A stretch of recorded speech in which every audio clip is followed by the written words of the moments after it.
શ્વાનોનો આતંક યથાવત હોય તેવું લાગી રહ્યું છે। ક્વાંસ ખાતે 9 વર્ષના બાળકા પર શ્વાને હુમલો કરતા બાળકને હોસ્પિટલે ખસેડાયો હતો। સુરતમાં રખડતા શ્વાનોનો આતંક યથાવત છે, કારણ કે થોડા સમયે શ્વાનો બાળકો સહિતના ઉપર હુમલો કરી રહ્યા છે। ત્યારે ફરી એક 9 વર્ષના બાળક પર શ્વાને હુમલો કર્યો હોવાનું સામે આવ્યું છે।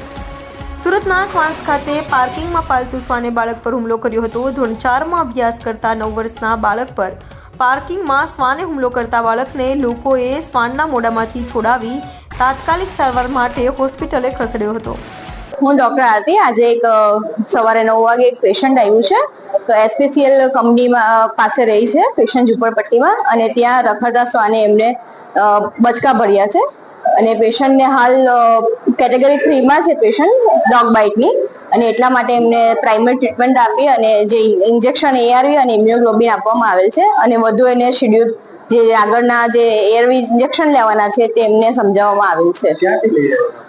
એસપીસીએલ કંપની પાસેથી બાળક ત્યાં કઈ વોશરૂમ જવા માટે ગયું હતું, અને ત્યાં રખડતા શ્વાને એમને બચકા ભર્યા છે। બાળકની ઉંમર 8 વર્ષની આસપાસ છે।